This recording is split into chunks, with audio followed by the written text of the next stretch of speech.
हिंदू राष्ट्र के माध्यम से कुछ चंद मुट्ठी भर लोग अपने वर्चस्व को सर्वोच्च बनाए रखने के लिए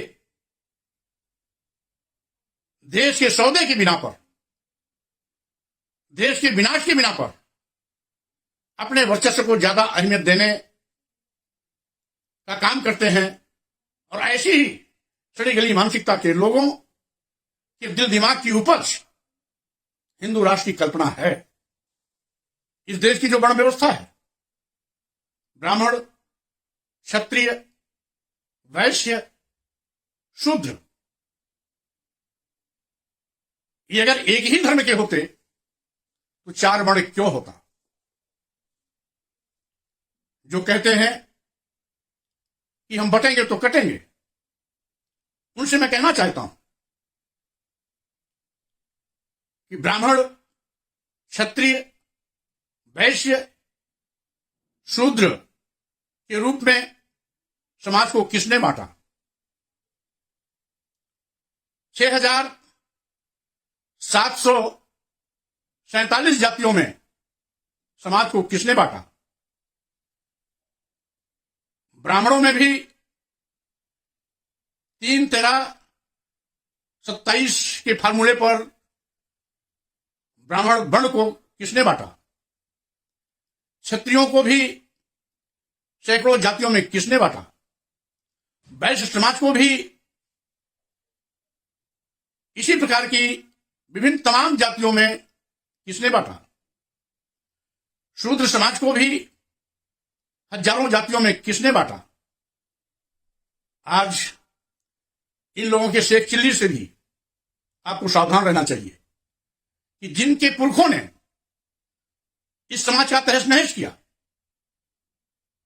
भारतीय अस्मिता के साथ खिलवाड़ किया, भारतीय समाज को वर्ण में बांटा, जाति में बांटा, जाति के भी जाति में बांटा, वो लोग हमें उपदेश दे रहे हैं कि बटेंगे तो कटेंगे।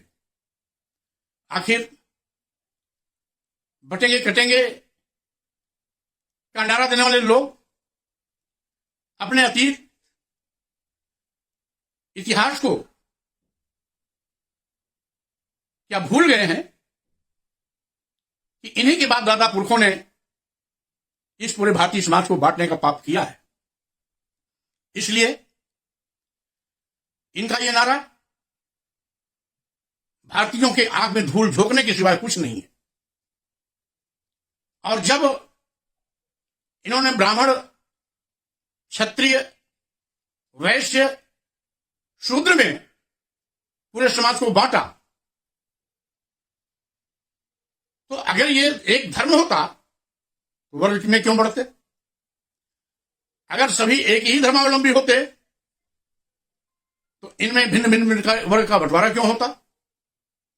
अगर सभी एक ही धर्म के होते तो सभी को एक रूप से सम्मान क्यों नहीं मिलता? यहां धर्म के नाम पर केवल ब्राह्मण के वर्चस्व की चिंता की गई है और यहां तक कि हर जगह पर इनकी प्राथमिकता धर्म के नाम पर केवल ब्राह्मण ही रही है। ये जिसको सनातन धर्म कहते हैं, ये सनातन धर्म कहने वाले लोग अभी तक हिंदू धर्म चिल्लाते थे, और जब देख लिया कि हिंदू धर्म का कोई इतिहास नहीं, हिंदू धर्म का किसी पुराण में जिक्र नहीं, किसी वेद में जिक्र नहीं, किसी स्मृति में जिक्र नहीं, तब वो बैक फुट पर आए और हिंदू धर्म के बजाय सनातन धर्म कहने लगे। लेकिन ये केवल एक चोचलेबाजी है। ब्राह्मण वर्चस्व की लड़ाई के अलावा ये कुछ भी नहीं है। 3% ब्राह्मण आज 97% लोगों पर राज कर रहा है। यहां तक कि क्षत्रियों को भी इन्होंने कभी भी अपने बराबर का दर्जा नहीं दिया। इनके भी सम्मान स्वाभिमान के साथ खिलवाड़ किया। मनुस्मृति में इसका एक जिक्र है जिसमें कहा गया है कि पंचवर्षम तु ब्राह्मणम, 100 वर्षम तु क्षत्रपाः, पिता पित्रो बीजानियात ब्राह्मणस्तयो पिता, यानी 5 साल के ब्राह्मण 100 साल के क्षत्रिय में पिता पुत्र का संबंध है, जिसमें 5 साल का ब्राह्मण 100 साल के क्षत्रिय का पिता है। क्या विडंबना है कि 100 साल के क्षत्रिय का पिता 5 साल का ब्राह्मण होगा।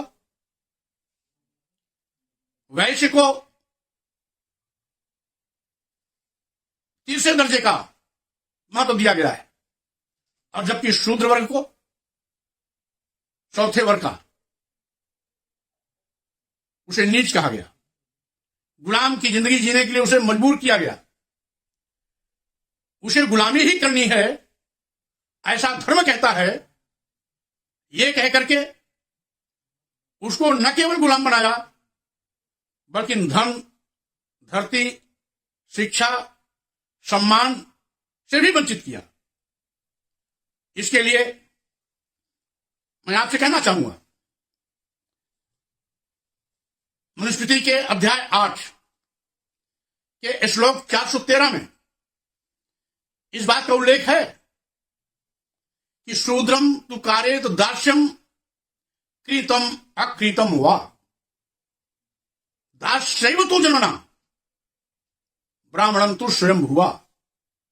यानी शूद्र को गुलामी करनी है, बेगारी में करे या कुछ छदाम लेके करे, क्योंकि यह गुलामी करने के लिए ही पैदा हुआ है। ब्राह्मण स्वयंभू शक्ति है, जिसे कुछ भी कार्य करने की आवश्यकता नहीं है। क्या यह धर्म है? एक वर्ग विशेष के लोग दूसरे वर्ग विशेष को कहीं 2वें दर्जे का, कहीं तीसरे दर्जे का, कहीं चौथे दर्जे का अशक्त जीवन जीने के लिए मजबूर करें, यह धर्म कैसे हो सकता है?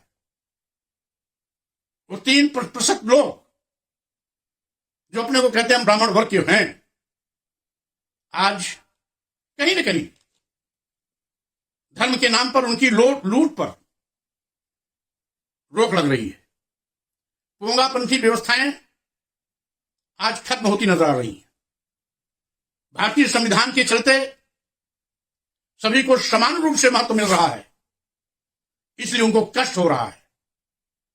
आज वे अपने वर्चस्व को खतरे में पा रहे हैं, इसलिए धार्मिक दुहाई देकर, धार्मिक उन्माद पैदा कर, हिंदू राष्ट्र की मांग को लेकर आज सड़कों पर निकलने का दुस्साहस कर रहे हैं। उन्हें सत्ता का संरक्षण भी प्राप्त है, क्योंकि अगर संस्था का संरक्षण उनको प्राप्त नहीं होता तो आज देशद्रोही नारे के साथ स्वतंत्र रूप से आंदोलन का नेतृत्व नहीं करते होते। संप्रभु राष्ट्र भारत की अस्मिता को चुनौती देकर हिंदू राष्ट्र के मांग करने वाले लोगों के खिलाफ जिस पर देशद्रोह का मुकदमा लगना चाहिए था, आज तथाकथित हीरो बनकर वो ताल ठोक करके संविधान को ठेंगा दिखाकर, संप्रभु राष्ट्र भारत के संप्रभुता को ठेंगा दिखाकर अपने वर्चस्व को सर्वोपरि बनाए रखने के लिए इस प्रकार की अनाथ मांगों के साथ आगे बढ़ने का घिनौना कृत्य कर रहे हैं। देशवासियों को इससे सावधान रहने की आवश्यकता है।